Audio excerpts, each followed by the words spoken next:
ඔයාටත් මොන හරි කන්න බැරි වුණාද? එහෙනම් මොකද්ද කරන්න ඕනේ? මොන හරි කන්න අමතක වුණාද? මොනවද එහෙනම් අපි කරන්න ඕනේ? අම්මිට අමතක වුණා මොනවද කන්න පුතේ? අම්මිට අමතක වුණා චෙරි කන්න. එතකොට දැන් අපි කොහොමද චෙරි කන්නේ? කොහොමද චෙරි කන්න පුතේ? මෙහෙම චෙරි ගෙඩියක් ගන්න. හරිද?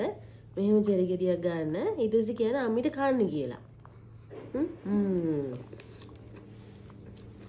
අම්මි කනවද? හරිද?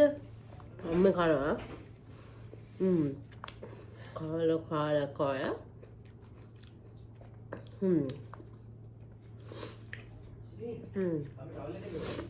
මෙහෙම අයින් කළලා ඊට පස්සේ මෙහෙම කළා ගල කනට පිවින්න ඕනේ. ඊට පස්සේ මේ පැත්තේ කනට මෙහෙම කරලා ගල පිවින්න ඕනේ. හරිද? ඔන්න දැන් අපි චෙලි කෑවා. අපිට චෙලි කන්න අමතකුනේ ඇයි? අම්මිට චෙලි ෆෘට් එක අමතක වෙලා නේද පුතේ? හරි.